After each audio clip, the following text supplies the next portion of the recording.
ഭക്ഷണം കഴിക്കാൻ സമയമില്ല. പടച്ചവനെ പച്ചവെള്ളം കോരി കുടിച്ചു, ഒരേ ഒരു റുമ്മാപ്പഴം കടിച്ചുകൊണ്ട് കുടുംബവുമായി യാതൊരു ബന്ധമില്ലാതെ പടച്ചവനെ സമുദ്രത്തിന്റെ നടുവിൽ പടച്ചവന് വേണ്ടി അള്ളാന് വേണ്ടി ഇബാദത്ത് ചെയ്യുകയാണ്.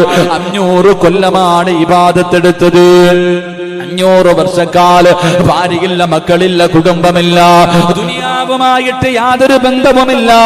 സമുദ്രത്തിന്റെ നടുവിൽ മുസല്ല വിരിച്ചിട്ട് 500 കൊല്ലം ഇബാദത്ത് ചെയ്ത മനുഷ്യനുണ്ടല്ലോ. നാളെ പടച്ചറപ്പിന്റെ പരലോകത്തേക്ക് കടന്നു ചെല്ലുമ്പോൾ അല്ലാഹു ആ മനുഷ്യരോട് പറയുന്നു, മനുഷ്യ വേണമെങ്കിൽ നീ എന്റെ ഔദാര്യം കൊണ്ട് സ്വർഗത്തിലേക്ക് കടന്നു പൊക്കോ. ആ സമയത്ത് അല്ലാഹുവിന്റെ പ്രവാചകൻ അവിടെന്ന് പറയുകയാണ്. ആ മനുഷ്യൻ പറയുന്നു, റബ്ബേ എനിക്ക് നിന്റെ ഔദാര്യം കൊണ്ട് സ്വർഗം വേണ്ട തമ്പുരാന്, എനിക്ക് വെറുതെ സ്വർഗം വേണ്ട പടച്ചവര്. 500 വർഷക്കാല പടച്ചവനെ പച്ചവെള്ളവും ഒരു റൊമ്മാപടവും കടിച്ചുകൊണ്ട് ഒറ്റക്കിരുന്നിട്ട് രാവും പകലും ഞാൻ നിനക്ക് വേണ്ടി ഇബാദത്ത് ചെയ്തവനാണ്. അതുകൊണ്ട് നാഥാ എന്റെ 500 കൊല്ലത്തെ ഇബാദത്തിന് പകരം എനിക്ക് സ്വർഗം തന്നാ മതി റബ്ബേ. ആ മനുഷ്യൻ നാളെ പടച്ചറപ്പിന്റെ പരലോകത്ത് വെച്ച് പടച്ചറപ്പിനോട് പറയുമ്പോ അല്ലാഹുവിന്റെ റസൂൽ അവിടെന്ന് പറയുകയാണ്, പടച്ചറപ്പ് മലക്കുകളെ വിളിക്കുകയാണ്. എന്നിട്ട് അവിടെന്ന് പറയുന്നു, ഈ മനുഷ്യന്റെ 500 വർഷത്തെ അമലുകൾ എടുത്തൊരു ത്രാസിൽ വെക്ക്, ഈ മനുഷ്യന് ഞാൻ ചെയ്തു കൊടുത്ത അനുഗ്രഹം എടുത്ത് മറ്റൊരു ത്രാസിൽ വെക്ക്. എന്നിട്ട് അളന്ന് നോക്കാൻ പറയുമ്പോ സുബ്ഹാനല്ലാഹ്, മലക്കുകൾ കരഞ്ഞുകൊണ്ട് പറയുന്നു, നാഥാ ഈ മനുഷ്യന് നീ കൊടുത്ത അനുഗ്രഹങ്ങളിൽപ്പെട്ട ഒരു അനുഗ്രഹമാണ് കണ്ണ്. ആ കണ്ണുണ്ടല്ലോ, ആ കണ്ണിന് പകരമായിട്ട് പോലും 500 കൊല്ലത്തെ ഇബാദത്ത് മതിയായില്ല തമ്പുരാന്. അവസാനം റസൂലുള്ളാഹി തങ്ങള് പറയുകയാണ്, ആ മനുഷ്യൻ പോലും പടച്ചറപ്പിന്റെ മുന്നിൽ കിടന്ന് കരഞ്ഞ് വിളിച്ചിട്ട് അവസാനം അല്ലാഹുവിന്റെ കരുണ കൊണ്ടാണ് ആ മനുഷ്യൻ പോലും സ്വർഗത്തിൽ കിടന്നു പോയതെന്ന് മുത്തുനബി നമുക്ക് പറഞ്ഞു തരുമ്പോ, എന്റെ പ്രിയമുള്ള സഹോദരാ, ഈ ദുനിയാവ് ആഖിറവും രക്ഷപ്പെടണ്ട്, ഈ ദുനിയാവും ആഖിറവും രക്ഷപ്പെടണ്ട്. അല്ലാഹുവിന്റെ കരുണയില്ലാതെ രക്ഷപ്പെടാൻ കഴിയില്ല. എന്തിനാ ഉസ്താദേ റമദാനിന്റെ ആദ്യത്തെ 10 ദിവസം ഓരോ വഖത്ത് നമസ്കാരം കഴിയുമ്പോഴും അല്ലാഹും ഇർഹംനാ യാ അർഹമർ റാഹിമീൻ എന്തിനാണ് ദുആ ചെയ്യുന്നതെന്നറിയുമോ? എന്തിനാണ് റബ്ബിനോട് കരുണ ചോദിക്കുന്നതെന്നറിയുമോ? അല്ലാഹുവിന്റെ റസൂല് പറയുകയാ, ഖംസത്തു മവാദിഅ, അല്ലാഹുവിന്റെ പ്രവാചകൻ അവിടെന്ന് പറയുകയാണ്, 5 സ്ഥലങ്ങൾ എനിക്കും നിങ്ങൾക്കും ജീവിതത്തിൽ വരാനുണ്ട്, ഇതുവരെ വന്നിട്ടില്ല. ഇനി ഒരു 5 സമയം എനിക്കും നിങ്ങൾക്കും വരാനുണ്ട്. ആ 5 സമയം ഈ സദസ്സിലിരിക്കുന്ന ലോകത്തുള്ള സർവ്വ മനുഷ്യരും അല്ലാഹുവേ മുസ്ലിമീങ്ങൾ മുഴുവനും നേരിടേണ്ടവരാണ്. ഈ 5 സമയങ്ങളില് ഏതെങ്കിലും ഒരു മനുഷ്യൻ രക്ഷപ്പെടണമെങ്കിൽ അവന്റെ ഇബാദത്തുകൾ കൊണ്ട് കഴിയില്ല, ിരിക്കുന്ന സൽക്കർമ്മങ്ങൾ കൊണ്ട് രക്ഷപ്പെടാൻ കഴിയില്ല. 5 സമയങ്ങൾ എനിക്കും നിങ്ങൾക്കും വരാനുണ്ട്. ആ സമയത്ത് അല്ലാഹ് ഇല്ലാ ബിറഹ്മത്തില്ലാ, അല്ലാഹുവിന്റെ കരുണയില്ലാതെ ഒരു മനുഷ്യനും രക്ഷപ്പെടാൻ കഴിയില്ലെന്ന് നബി മുഹമ്മദ് മുസ്തഫ സല്ലല്ലാഹു അലൈഹി വസല്ലമ തങ്ങൾ പറയുകയാണ്. നിസ്കാര തഴമ്പുണ്ടെന്ന് പറഞ്ഞു, താടിക്ക് നീളമുണ്ടെന്ന് പറഞ്ഞു, ഹജ്ജ് ചെയ്തെന്ന് പറഞ്ഞിട്ടോ, ഉംറ ചെയ്തെന്ന് പറഞ്ഞിട്ടോ, റമദാനിൽ നോമ്പ് പിടിച്ചെന്ന് പറഞ്ഞിട്ടോ, ഒരുപാട് ലക്ഷങ്ങൾ സദഖ കൊടുത്തെന്ന് പറഞ്ഞിട്ടോ, വഅദ് പറഞ്ഞെന്ന് പറഞ്ഞിട്ടോ, വഅദ് കേട്ടെന്ന് പറഞ്ഞിട്ടോ, തഹജ്ജുദ് നിസ്കരിച്ചെന്ന് പറഞ്ഞിട്ടോ, എന്റെ പ്രിയമുള്ളവരെ രക്ഷപ്പെടാൻ കഴിയാത്ത 5 സമയങ്ങൾ എനിക്കും നിങ്ങൾക്കും ജീവിതത്തിൽ വരാനുണ്ട്. അല്ലാഹുവിന്റെ പ്രവാചകൻ പറയുകയാ, ആ 5 സമയങ്ങളിൽ പടച്ചവന്റെ കരുണയില്ലാതെ, പടച്ചവന്റെ ദയയില്ലാതെ, പടച്ചവന്റെ പരിഗണനയില്ലാതെ ഒരു മനുഷ്യനും രക്ഷപ്പെടാൻ കഴിയില്ലെന്ന് അഷ്റഫുൽ ഖൽഖ് നബി മുഹമ്മദ് മുസ്തഫ സല്ലല്ലാഹു അലൈഹി വസല്ലമ തങ്ങൾ പറയുമ്പോൾ, എന്റെ പ്രിയമുള്ള മുസ്ലിമേ, ആ 5 സമയങ്ങളിൽ ഒരു സമയം ഏതെന്നറിയുമോ? അതാ മലക്കുൽ മൗത്ത് അസുറായിൽ എന്ന് പറയുന്ന മലക്കുണ്ടല്ലോ, അല്ലാഹുവേ നമ്മളെ കൊണ്ടുപോകുന്നതിന് വേണ്ടി കടന്നു വരുന്ന ഒരു ദിവസമുണ്ടല്ലോ, 70,000 മലക്കുകൾ അടങ്ങുന്ന ഒരു സൈന്യമായിട്ട് എന്റെയും നിങ്ങളുടെയും കണ്ണിന്റെ മുന്നിലേക്ക് മരണമായിട്ട് കടന്നു വരുന്ന ഒരു ദിവസമുണ്ടല്ലോ. അതാ മലക്കുകൾ മുഴുവനും നമ്മുടെ കാലിന്റെ തള്ളവിൽ നിന്ന് റൂഹ് പിടിക്കാൻ തുടങ്ങി. അവിടെ നിന്ന് പിടിച്ച് അവസാനം നമ്മുടെ തൊണ്ടക്കുഴിയുടെ ഭാഗത്തേക്ക് റൂഹ് കൊണ്ടുവെക്കുമ്പോ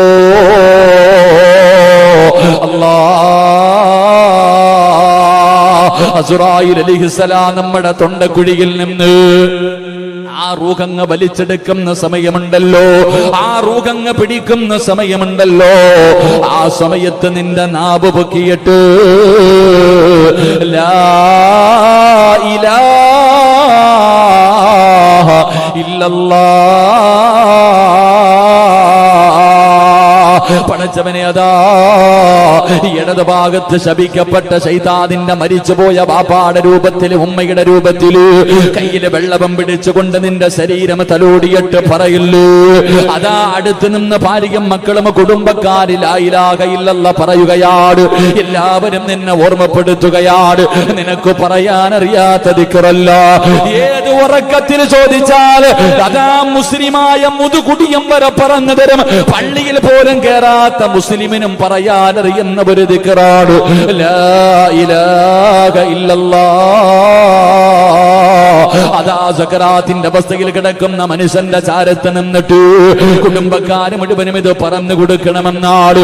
അതിങ്ങനെ പറഞ്ഞു തരുമ്പോ അല്ലാഹുവേ നീ കേൾക്കുന്നുണ്ട്, നിനക്ക് പറയണമെന്ന് ആഗ്രഹവുമുണ്ട്. എന്നാൽ ശൈത്താൻ നിന്നെ ചതിക്കാൻ നോക്കുകയാണ്. ആ സമയത്ത് പടച്ചവനെ മുത്തുനബി അവിടെന്ന് പറയുന്നു, സ്വഹാബാ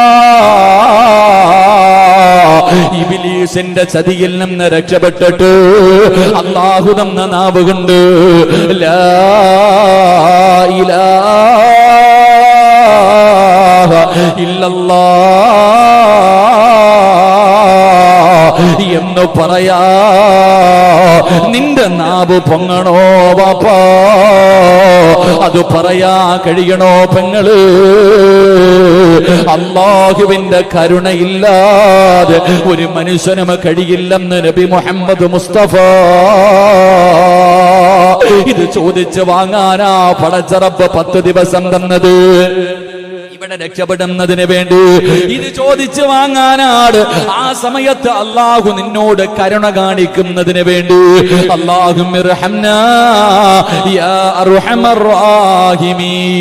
ഇതാ മോനെ 10 ദിവസം ദുആ ചെയ്യാൻ പറഞ്ഞത്. ഈ സമയത്ത് രക്ഷപ്പെടുന്നതിന് വേണ്ടിയാണ്. റസൂലുള്ളാഹി പറയുന്ന ഒന്നാമത്തെ സമയം എപ്പോഴാണ്? ഒരു മനുഷ്യന് മരിക്കുന്ന സമയത്ത് ലാ ഇലാഹ ഇല്ലല്ലാഹ് പറയാ കഴിയണമെങ്കിൽ. കാരണം പറഞ്ഞ സ്വർഗമാണ്. മുത്തുനബിയാണ് പറഞ്ഞത്. ആരെങ്കിലും ഈ ദിക്ർ തന്റെ അവസാനത്തെ വാക്ക് ലാ ഇലാഹ ഇല്ലല്ലാഹ് ദഖലൽ ജന്ന. ഈ ദിക്ർ ഏതെങ്കിലും ഒരു മനുഷ്യന്റെ അവസാന വാക്കാണെങ്കിൽ അവന് സ്വർഗത്തിലാണ്, അവന് സ്വർഗത്തിന്റെ അവകാശിയാണ്, അവനാണ് യഥാർത്ഥ വിജയി, അവനാണ് യഥാർത്ഥ വിജയി. കുല്ലു നഫ്സിൻ ദായിഖത്തുൽ മൗത്ത്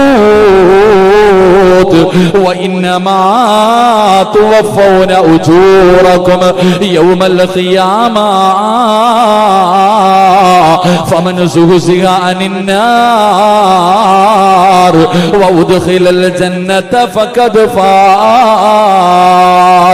പടച്ചവനെ, എല്ലാവരും ആരാണ് ഇലക്ഷനിൽ ജയിക്കുന്നതെന്ന ചിന്തയോടെ നടക്കുമ്പോ നീ തോറ്റുപോകല്ലേ. ആരോ ജയിക്കട്ടെ, നീ തോറ്റുപോകാൻ പാടില്ല. അതുകൊണ്ട് പടച്ചറപ്പിന്റെ കരുണ കിട്ടിയിട്ടു, പടച്ചവന്റെ അല്ലാഹുവിന്റെ ദയ കിട്ടിയാൽ മാത്രമേ നിന്റെ മരണസമയത്ത് നിനക്ക് ലാ ഇലാഹ ഇല്ലല്ലാഹ് പറയാ കഴിയൂ എന്ന് ആദരവായ പ്രവാചകൻ നബി മുഹമ്മദ് മുസ്തഫ സല്ലല്ലാഹു അലൈഹി വസല്ലമ തങ്ങൾ പറയുമ്പോൾ ഒരുപാട് പേര് പരാജയപ്പെട്ടു പോയ, ഒരുപാട് കൊലകൊമ്പന്മാര് പതറിപ്പോയ സമയവാ, ഒരുപാട് പേര് പിഴച്ചു പോയ സമയവാ. അല്ലാഹുവേ ഞങ്ങളുടെ ആഖിബത്ത് നന്നാക്കണേ അല്ലാ. പ്രവാചകൻ എവിടെന്ന് പറയുകയാണ്, രണ്ടാമത്തെ സമയം എപ്പോഴെന്നറിയുവോ? രണ്ടാമത്തെ സമയം എപ്പോഴാ പെങ്ങള്? അല്ലാഹുവേ കുടുംബക്കാര് മുഴുവനും നിന്നെ ഒരു ദിവസം കുളിപ്പിക്കുകയാണ്. നല്ലതുപോലെ കുഞ്ഞുങ്ങളെ പിഞ്ചു കുഞ്ഞുങ്ങളെ കുളിപ്പിക്കുന്നത് പോലെ അതിനേക്കാളും സൂക്ഷ്മതയോടുകൂടി നിന്റെ മയ്യത്ത് കുളിപ്പിക്കുകയാ. എന്നിട്ട് താങ്ങിയെടുത്ത് വീടിന്റെ അകത്ത് കൊണ്ടുവച്ചു. അതാ 3 കഷ്ടം തുണിയിലേക്ക് നിന്നെ പൊതിയുകയാണ്. മൂക്കിന്റെ ദ്വാരം പഞ്ഞി കൊണ്ടടയ്ക്കുന്നേ, കാണേണ്ടവർ കണ്ടോ ഇതാ പൊതിയുന്നേ. പൊന്നുമോളെ, അവസാന വെള്ള തുണിക്കകത്തേക്ക് എടുത്തു വെച്ചിട്ട് നിന്റെ മൂക്കിന്റെ ദ്വാരത്തേക്ക് പഞ്ഞി എടുത്ത് വെച്ചിട്ട് നിന്റെ ഭർത്താവ് വിളിച്ചു പറയുകയാ, നിന്റെ മക്കള് വിളിച്ചു പറയുകയാ, നിന്റെ കൂടപ്പുറപ്പ് വിളിച്ചു പറയുകയാ, കാണേണ്ടവർ കണ്ടോ ഇതാ പൊതിയുന്നേ. അല്ലാഹുവേ പിന്നെ നിന്നെ കാണാൻ വല്ലാത്ത തിരക്കാട്.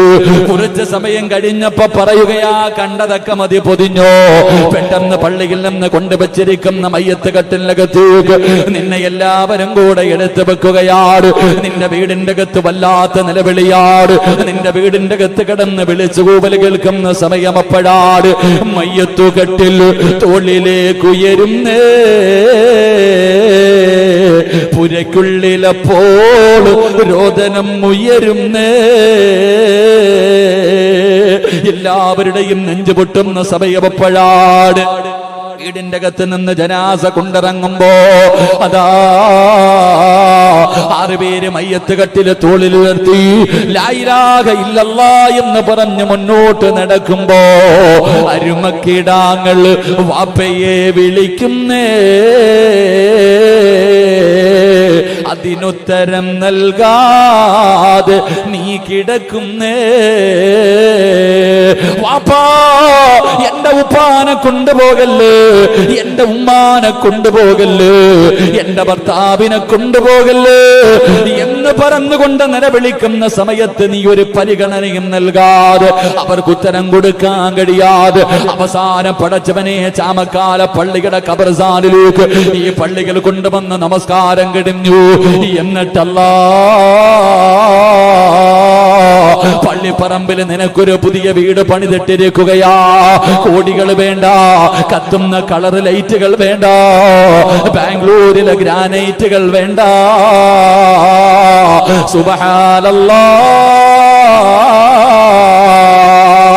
തറയിൽ കടിത്തരാ, തറയിൽ കിടന്ന് പഠിച്ച നിനക്ക് കിടക്കാ പടച്ചവന് പച്ചമണ്ണ് അതാ പള്ളിപ്പറമ്പിൽ ഒരു കബറിങ്ങനെ വെച്ചിരിക്കുകയാണ്. ഒരേ ഒരു മോഡലേ ഉള്ളൂ. പണക്കാരനാണെങ്കിലും പാവപ്പെട്ടവനാണെങ്കിലും പണമുണ്ടെന്ന് പറഞ്ഞിട്ട് വേറെ രീതിയിൽ വെട്ടാൻ പറ്റൂല. ഒരേ ഒരു മോഡല് 6 അടി മണ്ണിന്റെ ഒരു കബറിങ്ങനെ ഒരുക്കിയിട്ടിരിക്കുകയാ. ലക്ഷങ്ങൾ വേണ്ട, ലക്ഷങ്ങൾ വേണ്ട, ആ വീട് വെട്ടിത്തരാ, ഫ്രീ ആയിട്ട് വെട്ടിത്തരാൻ ആളുണ്ട്. അതിന് പൈസയൊന്നും കൊടുക്കണ്ട. പള്ളിപ്പറമ്പിൽ ഒരു കുഴി ഓസിന് വെട്ടിത്തരാൻ ആളുണ്ട്. അവിടെ നിനക്കൊരു വീട് വെട്ടിയിട്ടിട്ടുണ്ട്. അല്ലാ, അതല്ലേ വീട്, അതല്ലേ വീട്. പെങ്ങളെ, ആ വീടിന്റെ അകത്ത് നീ ഒറ്റയ്ക്ക് പോയി കിടക്കണ്ടവളാ. എന്തിനാണ് മഹാന്മാര് കബറ് കണ്ടപ്പോ കരഞ്ഞതെന്നറിയുമോ? മഹാനായ തഴവ ഉസ്താദ് പറയുകയാണ്, കബറെന്ന് കേട്ടാൽ തൽക്ഷണം ഞെട്ടേണ്ടതാ, കണ്ടാലുടൻ വാ വിട്ടു നീ കരയേണ്ടതാ. മേടയ്ക്കു പകരം മാളി വയളിരിബു അലാ സ്വദിരി. ആ ഭയാനകമായ ഖബറുണ്ടല്ലോ. മൂന്നാമത്തെ സമയം എപ്പോഴാണ്? മൂന്നാമത്തെ സമയം എപ്പോഴാണ്? ഇസ്രാഫീൽ എന്ന മലക്ക് സൂറന്ന കാകളത്തിൽ ഊതിക്കിടി ആണ് എന്നെ വിളിച്ചുണർത്തിയത്.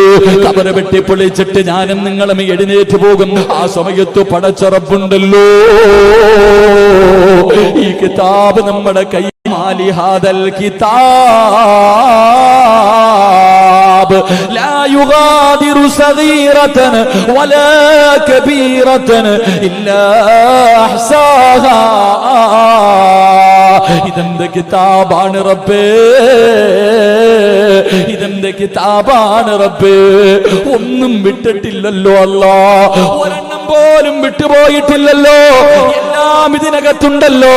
പടച്ചവനെ ആരും കാണാതെ ബാത്റൂമിന്റെ അകത്തിരുന്ന് ചെയ്തത് പോലും ഇതിനകത്തുണ്ടല്ലോ അല്ലാ. മാലി ഹാദൽ കിതാബ് ലാ യുഗാദിറു സഗീറതൻ വലാ കബീറതൻ. ചെറുതും വലുതും എല്ലാം ഇതിനകത്തുണ്ടല്ലോ തമ്പുരാന്. മുത്തുനബി എവിടെന്ന് പറയുന്ന സഹാബാ, ആ കിതാബ് നിന്റെ വലം കയ്യിൽ അല്ലാഹു തരണോ.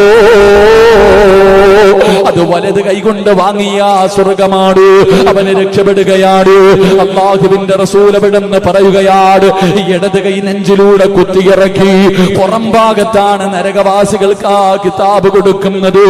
അപ്പോഴാണ് യാ വൈലത്താ യാ ഖസ്റത്താ, എന്റെ നാശമേ, എന്റെ നാശമേ എന്ന് കിടന്ന് വിളിച്ചു കൂവുന്ന സമയപ്പെടാട്.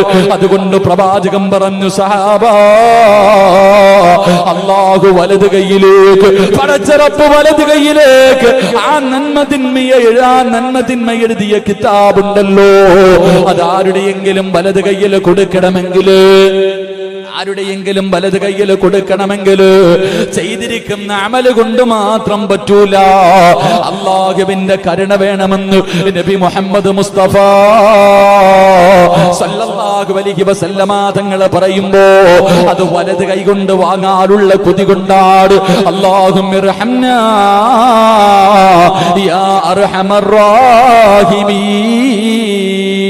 ദുആ ചെയ്യാൻ അല്ലാഹു 10 ദിവസം തന്നിരിക്കുന്നത്. എന്റെ പ്രിയമുള്ളവരെ, 4ാമത്തെ സ്ഥലമേതെന്നറിയുവോ?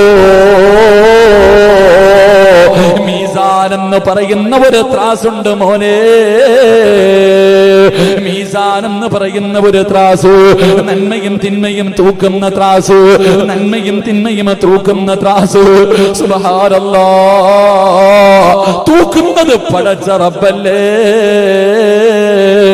ഒരു വ്യത്യാസവും വരില്ലല്ലോ, ഒരു കള്ളത്തരവും കാണിക്കില്ലല്ലോ, ഒരു പണക്കൊടുപ്പും കാണിക്കാൻ പറ്റൂല, ഒരു രാഷ്ട്രീയ ഇടപാടുകളും നടത്താൻ പറ്റൂല, കുടുംബ മഹിമ പറഞ്ഞിട്ട് രക്ഷപ്പെടാൻ പറ്റൂല. കാരണം അത് തൂക്കുന്നത് പടച്ചറപ്പാ. ആ സമയത്ത് ഇടത് ചുമലിലിരിക്കുന്ന മലക്കുകൾ എഴുതിയിരുന്ന പാപങ്ങൾ മുഴുവനും അല്ലാഹു മായിച്ച് കളഞ്ഞിട്ട് വലതുഭാഗത്ത് ഭാരം കൂടണോ, വലതുഭാഗത്ത് ഭാരം കൂടണോ. അല്ലാഹുവിന്റെ കരുണയില്ലാതെ അതിന് കഴിയില്ലെന്ന് നബി മുഹമ്മദ് മുസ്തഫ സല്ലല്ലാഹു അലൈഹി വസല്ലമ തങ്ങൾ പറയുമ്പോ 5ാമത്തെ സ്ഥലവേദാ ഫരീഖും ഫിൽ ജന്ന. അല്ലാഹുവിന്റെ മുന്നിലേക്ക് സ്വർഗത്തിന്റെ അവകാശിയാണോ നരകത്തിന്റെ അവകാശിയാണോ അല്ലാഹു തെരഞ്ഞെടുക്കുന്ന ഒരു രംഗമുണ്ടല്ലോ. ആ തെരഞ്ഞെടുക്കുമ്പോ സ്വർഗത്തിന്റെ അവകാശി അല്ലാഹുവിനെ വേണമെങ്കിൽ പറയാ, പോടാ നരകത്തിലേക്ക്, നിന്റെ അമലുകളൊന്നും വേണ്ടെന്ന് പറഞ്ഞ് നിന്റെ മുഖത്തിലേക്ക് വലിച്ചെറിയാ. ചോദിക്കാൻ ആരുമില്ലല്ലോ, അതിനുള്ള ധൈര്യമാർക്കുമില്ലല്ലോ. അല്ലാഹുവിനോട് ചോദിക്കാൻ ഒരാൾക്കും അർഹതയില്ല. ആ ദിവസത്തിൽ പടച്ച റബ്ബ് നിന്നോട് കരുണ കാണിച്ചിട്ട് എടാ സ്വർഗത്തിലേക്ക് പൊക്കോ പറഞ്ഞു വിടണോ ചെറുപ്പക്കാരാ. ലാ യദ്ഖുലൂനൽ ജന്ന ഇല്ലാ ബിറഹ്മത്തില്ലാഹ്. അല്ലാഹുവിന്റെ കരുണയില്ലാതെ, പടച്ചവന്റെ ഔദാര്യമില്ലാതെ ഒരു മനുഷ്യനും സ്വർഗമില്ലെന്ന് നബി മുഹമ്മദ് മുസ്തഫ സല്ലല്ലാഹു അലൈഹി വസല്ലമ തങ്ങൾ പറയുമ്പോ പ്രവാചകൻ എവിടെന്ന് പറഞ്ഞു, സ്വഹാബ ഈ 5 സമയമാണ് അല്ലാഹുവിന്റെ കരുണ വേണ്ടത്. ഈ 5 സമയമാണ് പടച്ചവൻ നമ്മളോട് പരിഗണന കാണിക്കേണ്ടത്, അല്ലാഹു നമ്മളോട് ദയ കാണിക്കേണ്ടത്. അതുകൊണ്ട് ചോദിച്ചോ. അല്ലാഹുവിന്റെ റസൂലാ പറഞ്ഞത്, അല്ലാഹുമ്മ ഇർഹംനാ യാ അർഹമർ റാഹിമീൻ. റമളാനിന്റെ 10 ദിവസം റഹ്മത്തിന്റെ 10 വിട പറയുകയാ. തീർന്നു പോയിട്ടില്ല.